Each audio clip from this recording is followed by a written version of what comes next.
আলহামদুলিল্লাহ والصلاة والسلام على رسول الله أما بعد فأعوذ بالله من الشيطان الرجيم بسم الله الرحمن الرحيم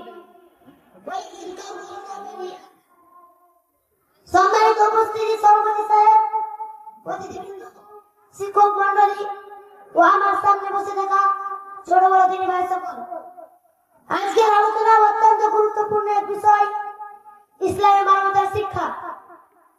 ইসলাম এমন এক পূর্ণাঙ্গ জীবন ব্যবস্থা যা শুধু নামাজ রোজা হজ জাকাত দিয়ে সীমাবদ্ধ নয়, বরং এটি মানুষকে মানবিকতা দেয়, সহানুভূতি ও পরোপকারের শিক্ষা দেয়। আল্লাহ তাআলা কুরআনে বলেন, ওয়ালাকাদ কাররামনা বানি আদম, আমি তো আদম সন্তানের মর্যাদা দিয়েছি। সূরা বানি ইসরাঈল আয়াত নম্বর 70। এই আয়াতের মাধ্যমে স্পষ্ট বোঝা যায় ইসলাম মানুষকে মানুষ হিসেবে সম্মান দেয়, তার ধর্ম জাতি বা বর্ণ নির্বিশেষে। মানবতার সর্বোচ্চ দৃষ্টান্ত নবী করিম সাল্লাল্লাহু আলাইহি ওয়াসাল্লাম। রাসূলুল্লাহ সাল্লাল্লাহু আলাইহি ওয়াসাল্লাম মানবতার সর্বোত্তম উদাহরণ। তিনি মক্কায় কাফেরদের অত্যাচার সহ্য করেছেন, তবুও ক্ষমা করেছেন। তাই তো আল্লাহ তাকে বলেছেন, ওয়ামা আরসালনাকা ইল্লা রাহমাতাল লিল আলামিন, আমি তো আপনাকে সমগ্র বিশ্বের জন্য রহমত স্বরূপ প্রেরণ করেছি। রাসূলুল্লাহ সাল্লাল্লাহু আলাইহি ওয়াসাল্লাম বলেছেন, শুধু মুসলমানদের জন্য নয়, সমগ্র মানব জাতির প্রতি দয়া, ভালোবাসা ও কল্যাণ বয়ে এনেছিলেন। তিনি বলেছেন, ইরহামু আহলাল আরদি ইয়ারহামুকুম মা ফিস সামা, তোমরা আল্লাহর বান্দাদের প্রতি দয়া করো, তাহলে আসমানি মালিক তোমাদের প্রতি দয়া করবে। সহিহ আবু দাউদ। ইসলামের দৃষ্টিতে মানবতা মানে কি? ইসলামের মানবতা মানে একে অপরের প্রতি ভালোবাসা ও সহানুভূতি, অন্যের কষ্টে পাশে দাঁড়ানো, অভাবীদের সাহায্য করা, প্রতিবেশী হক আদায় করা, অনাথ মিসকিন ও পথচারীর যত্ন নেওয়া।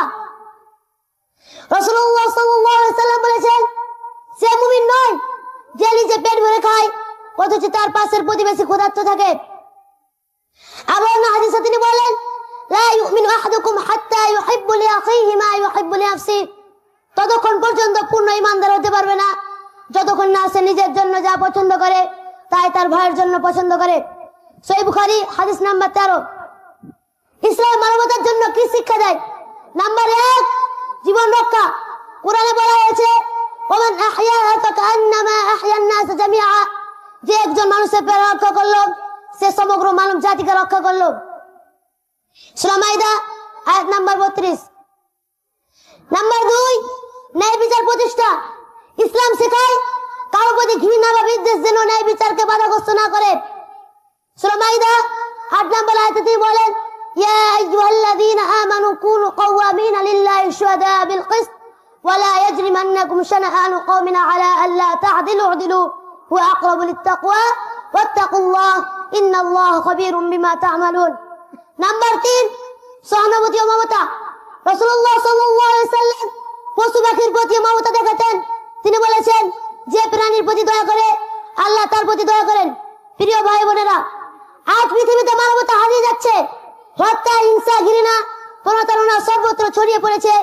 এই অন্ধকারে ইসলামের শিক্ষা হলো আলোর প্রদীপ।